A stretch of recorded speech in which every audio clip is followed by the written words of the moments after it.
G'day, listeners. This episode is proudly brought to you by our major sponsor, supshq.com.au. Use code BENS15 at checkout to receive 15% off on your next purchase. What is going on, listeners, and welcome back to another episode of the Matter Mentality podcast. We have not forgot about you. We are definitely trying to keep content rolling. If you're on the YouTube, which you should be, you can obviously see that a lot is happening. We've got the room set up for posing practice and things like that. So, we've got a lot happening, and we're trying to keep you guys in the loop with and updated with and in the flow with. This episode, we are going to be diving into something a bit heavier, something that's very relatable to me, very attached to me. It's very, very connected to me that I go through an experience, and I'm assuming there's going to have a lot of people resonate with this as well. And that is imposter syndrome. So we are going to dive into a little bit about that. So essentially, what we're looking at here is we're going to try and talk about, essentially we'll be looking at kind of how I've experienced it, how it's affected me, and kind of where we can go from there. How I've used things to overcome it, and the way I've perceived it and looked at it, and hopefully some of you guys can resonate with it and kind of take something away from your own problem solving, your own experiences with it. As it's, again, I'm not diagnosing anyone. It's not a solution podcast. It's not me diagnosing anyone specifically, but it's providing some hopeful outlets of articulating the problems that you may be experiencing in ways you didn't know how to, or exploring the feelings and sensations, the problems that you've gone through that you might recognize in what I'm describing. So if we're looking at imposter syndrome, essentially what we're saying is we're loosely defining it as the doubted or doubt of your abilities and the feelings of inadequacy and insecurity around your performances and your achievements, or your ability to perform and achieve. Essentially, in a much simpler term, is in the realm or field that you're in, you doubt your ability to perform or achieve something within that space, and you question your own abilities and your performance capabilities, based on a whole list of intrinsic factors, internalized insecurities, projections, and problems. Now, this can stem from a whole list of things, predominantly things like childhood, relationships, experiences, traumas, a whole multitude of factors come into play when we think about it, and we talk about imposter syndrome. Now, me personally, the irony is that I experience this heavily, yet I'm having a podcast where I discuss the actual term by which that I am most held back by. Putting myself in that position where I doubt I should even talk about it, yet I'm here to openly discuss and kind of go through why it's beneficial to explore it, understand it, know about it, and how we can kind of use it. So for me, imposter syndrome has always been something that I've not, it wasn't until recently, I'd say recently, like the last 3 or 4 or 5 years, that I've really dove into it and explored it, kind of looked at how I can use it. But going back through my playing career, my rugby league career, my sports performance career, imposter syndrome is always something that I experienced and that I noted, that I found, I believe, stemming from areas in childhood with such competitive and critical family, brothers especially, where we all competed for the same sort of sports and interests, and it kind of shunned me for a fair while. I was, a very common trait that I was taught was simply, look the other way, avoid the situation, remove yourself from the situation instead of confronting, instead of actually taking the problem head on. And this led to me shutting down a lot and kind of restraining myself and hiding away, and starting to doubt the ability to confront situations and problems that were kind of that were facing me. And I would look more at internalizing and shunning myself to get away from that situation, as opposed to taking it head on. And from there, I started to really doubt my own abilities and the things I was capable of, because I was often told, in the place of confronting the dragon, if you will, all the Peterson fans out there, I should walk away from it. I should avoid it. I should, be the bigger man and turn the other cheek, and all that typical jazz that comes from people being told to, look the other way. And that from there kind of led to me, that would start to apply in other areas of my life. That would start to apply to places that it shouldn't have, like my sporting performances and things like that. I was in teams of really, really quality players, and I would love to challenge myself. And I was always take on roles, and I would always push myself to be better, train harder, improve my fitness, improve my strength, improve my skills, my abilities, always work on a new kick or a new pass. And in my head, like that should be me boasting confidence and being confident in my abilities, because I'm able to show that I can do these things, and I know that I can do these things, and I can perform these things well. But it would come to a point where I would start to doubt that I should be in the position, or I would start to doubt that I should be where I am, or I would doubt or question my abilities in the moment to perform, which would then lead to me shrinking and shrieking and kind of hiding away on the field, in the room, in the sport, in the performance. That would not let me take the stage that I wanted and take control of the situation that I wanted, and it would start to internalize in me just how frustrated I would get that I know I could do these things and I wasn't doing them. And it sounds so simple and so petty and so simple, but it can be quite a debilitating thought process to know what you're capable of doing, and to know that you've studied these things, you've trained these things, you've practiced these things, and still you find yourself doubting your ability to execute it. You start to doubt yourself that you should be in the situation you're in, or that you have the right to that spot, that jersey number, that position, that location, that job title. It starts to really debilitate and sort of get control of you, that you shouldn't be doing the things you haven't earned them, you're not entitled to them, you have no right to them, because everyone else around you has told you that you're a piece of shit, or that you're a nobody, you're a loser, you're not very good. And that would come, you're playing high performance sports where, the right to a position is earned through training, through results, through skill, through, off season practice, stuff like that. So though I would put my absolute arse on the line to earn the positions, and I was the kind of person that, I wasn't naturally talented per se, or didn't naturally just get really good at something. I earned every minute of playing time I believe that I had, regardless of the sport. And that kind of chip on the shoulder mentality, I think, kind of helped me grind through it. But it would get to a point where I know that I could be better, and I would look back in hindsight and reflection on the games. And there's games that I can still think of 15 years later, 10 years later, 20 years later, that I can think back to moments where I was like, why did I do that? Why couldn't I do this? It would have made much more sense to do this, back myself and put this kick here.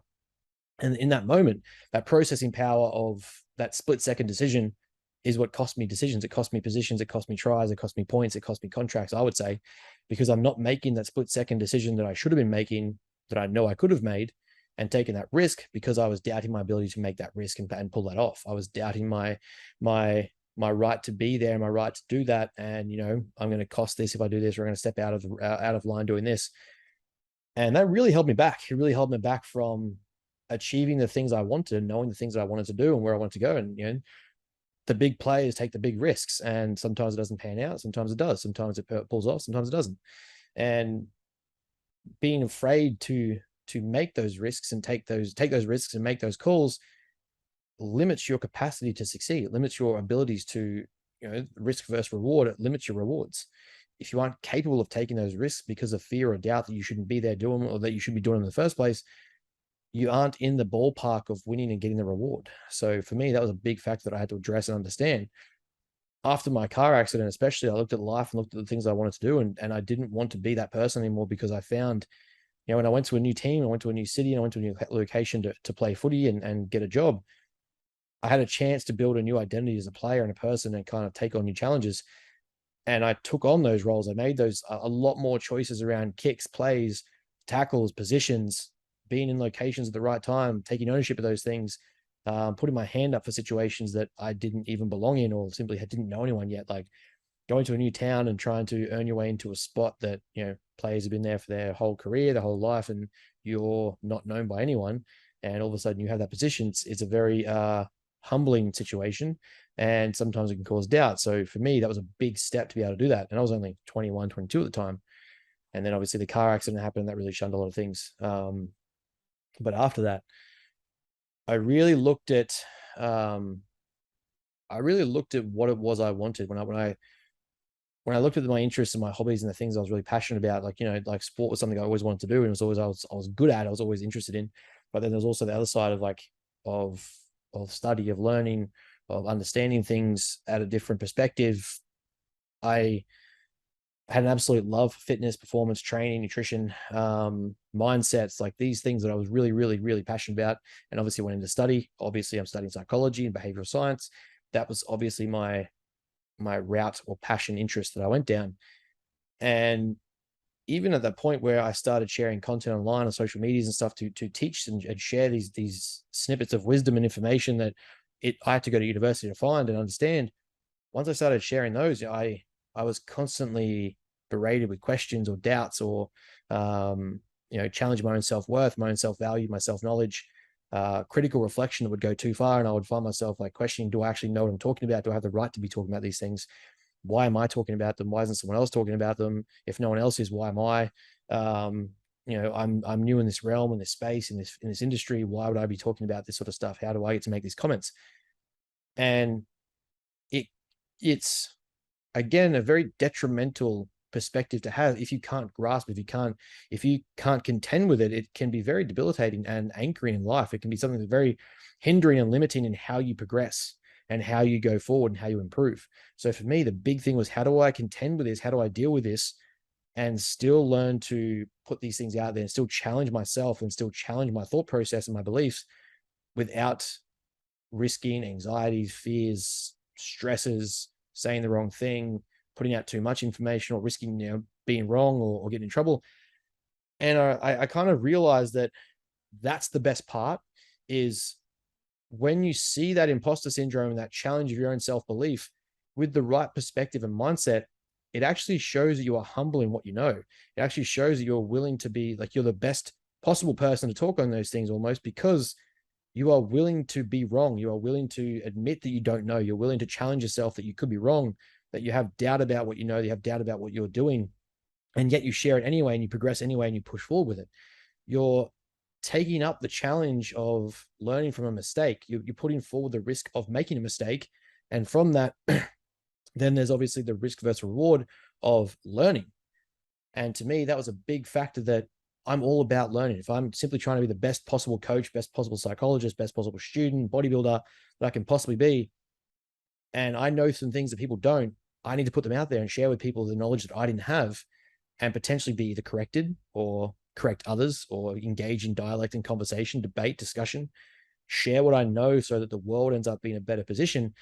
And I think once you have that perspective, that the reason why I'm doing this is bigger than the reason why I shouldn't, and bigger than myself, it starts to make sense of the syndrome, of the imposter syndrome, and the limitations that it has. And you can actually start to use it almost as fuel and as a weapon, as a tool, because it forces you to continually want to be better. If you're constantly doubting yourself and not doing anything to improve it, well, then you're just doubting yourself. Then you're just limited by the fact that you're doubting yourself. Whereas for me, I took upon myself to look at the fact that I do think this way. I don't think I'm a good bodybuilder. I don't think I have a great physique. I don't think that I'm the smartest person. I don't think that I'm an educated psychology student. I don't think these things. What I think is that I want to be, and I need to be, and I need to be better. And I need to continually get better. I need to continually progress in order to be better, which is why I set self-development KPIs, why I set content KPIs, I set sharing KPIs, because I need to make sure that I'm consistently exposing myself. Because once I know it's on the checklist, I'll do it. And once I set the non-negotiable and I set that list out, I'm going to execute and achieve these things. So for me, once it's there, I have to do it. If I have to do it, that means that I have to get better. I have to get better at it. I have to get better at my writing, my listening, my learning, my study, my physique, my training intensity, my training knowledge. I've got 20 years of this game to go, but to become a good bodybuilder, I can be doing this till I'm 50. Like, I have every love of doing this until I'm 50 if I could. I have every intention of studying performance and improving people's performance and improving people's mindsets and running facilities and teaching seminars until the day I cark it. Like, this is something I'm absolutely certain about, that I'm passionately into. And I think knowing that with imposter syndrome allows me to continue to want to be the best I possibly can be, because I don't think I am. So there'll never be a point where my ego and my I want to say ego and my arrogance will allow me to stop. I don't have it's not so much a Dunning-Kruger for me as I know that I know nothing. And in that desire of knowing nothing, I want to know everything. And so I will study as much as I possibly can. I will train as hard as I can. I'll try different techniques. I'll try different programs. I'll try different methods in order to be the best I can possibly be, because I know that critical reflection, when used in the right context, is actually a tool and a weapon to make me keep wanting to be better. And that is, I think, the big difference in where imposter syndrome can actually be beneficial, is that when I look internally and I look at what that does to me and I look at what it can actually trigger, it's not a crux. It's not a vice that I can use as an excuse, or it's something I hide behind and say, oh, I doubted myself, so I couldn't do it. I used to, but with that shift in perspective, I'm able to look at it and go, well, I used to think these things and I got nowhere. And so if we map out those failures and those setbacks, if I got nowhere by doing nothing different and not changing those things, if I failed and fell short and didn't improve, then what would be the benefit of continuing down that road? What if I change something and actually change the way I view this limitation and attempt to be better in some way and make an improvement on it or utilize it as a tool? Surely that has to have some sort of different perspective or different outcome than simply doing nothing and continuing on the same path. And lo and behold, here we are. I'm now doing, 3 or 4 external courses every year, self-development courses. I'm now doing study in university. I'm now doing extra building my own courses, putting out my own content, putting out my own information that I believe is true, that I've backed by research, that I've studied, that I'm versed in, to make sure that other people don't have to spend as long time as learning as I do, because I know what I know. And that continued challenge and self-doubt forces me to want to get better and forces me to keep upskilling, educating, improving, learning, trial and error, get better at these things, so that if someone challenges me, if someone asks me a question, if someone pushes me, if someone backs me up and sort of, doubts my ability or questions what I can do or questions something, it all just adds to what I'm already doing. It just sort of like allows me to prove further the point that I've made or myself. And I think that's a powerful thing for me. As much as I'm an intrinsically motivated guy, I'm also a typical competitive male that just loves being challenged. And if you're going to call me out, I'm going to take the time to really dive into that conversation. I really like discussion and debate because I believe debate is one of the last true bastions of conversation about learning and actually taking the time to explore both sides of a conversation and argument, where nowadays it's just simply that you have to bend to the knee of the person who's most victimized and they're the right answer and you have to suck it up. When we actually have controlled and structured debate and discussion back and forth with rebuttal and exploration, we get to see both sides of a conversation and take away from what we can that we potentially didn't know. As Peterson says, always listen to someone with the intention they know something you don't. And if we're willing to do that and we're willing to be challenged, we're willing to challenge ourselves, we can only get better. And that to me is why I really actually enjoy, not so much enjoy, but I suck up that I have imposter syndrome, because when, again, we look at victimhood mentality, I don't look at it as a crux to hold me back. I look at it as a tool that I get to use and I can actually implement and employ to get better. And if I can use something to be like 1% better today than I was yesterday, or 5% better at the end of the year, those are all progressions to me that I can use, and that leads to me being a better person, better coach, better educator, better psychologist, better student, better bodybuilder. All of that leads to me winning, and winning is it. I love the idea of winning at life, winning at things you do, winning each day. So if taking that crux or taking that what used to be a vice and turn it into a tool, that's a win to me, and I am all for it. This is one of the biggest problems I have with people who thinks that every single traumatic experience they have or traumatic vice they have or problem they have needs to be removed, or it needs to be, you got to go, you have to see a psychologist to deal with this and get rid of it because it's doing X, Y, Z. Not always, not to the degree that people think. If you're able to identify and intrinsically evaluate and explore the situation and the conversation and the problem, it may not actually be a problem. It may be that you're looking for a problem. Instead, it's actually a tool that you can use properly. And if you can weaponize the thing that was holding you back, it can explode you to a higher level that you've never been to, because you're able to utilize that tool, that weapon that was controlling you, and you can control it. And now all of a sudden you have another tool in your belt. And that's kind of how I view imposter syndrome and how I find it to be beneficial, because everyone has self-doubt. Everyone has that doubt of their own abilities, and you should doubt your own abilities. If you are someone who is not arrogant, you are someone who is humble enough to recognize their own limitations and flaws, you should always be challenging yourself and seeing what you can be, how you can be better, how you can do more, how you can learn more, and know that you aren't the best you could possibly be. And that should be imposter syndrome to a T. But it's when it's become debilitating and anchoring that you need to fix it and shift how you view it. But if you're able to see it as something that you can use as a tool and to progress in life, and force yourself to improve and get better, so that, hey, I'm not going to have imposter syndrome about this ever again, because I'm going to know everything I can about that. Or I'm going to be the best I can at this. That's a great thing. That's a good thing to have. That's a good perspective to have, because you're always going to have anxieties or doubts in life about certain things. You can't go through life egotistically arrogant about yourself, thinking that you are perfect and nothing's wrong. But if you're able to shift that perspective and utilize it, then it becomes a tool. And who doesn't need extra tools in their belt? There's always a new tool for a new job. There's always a new weapon for a new fight. So to me, it seems like a no-brainer there to use it in that sort of perspective. All right, guys, that was kind of a bit of an exploration of me, behind me, and how I view imposter syndrome, because I I think it's an important concept to explore for people, and something that I have battled with myself, and it's held me back in my past, and like I refuse to be held back by in the future. And hopefully you guys take something away from this and either agree, disagree, challenge me, send me a message. Again, as we always say, I'm open to the conversation. So I just want you to just explore thoughts and think a bit more critically and understand these concepts. So that's it from me, guys. Hope you all have a fantastic week, and I'll chat to you again in the next episode.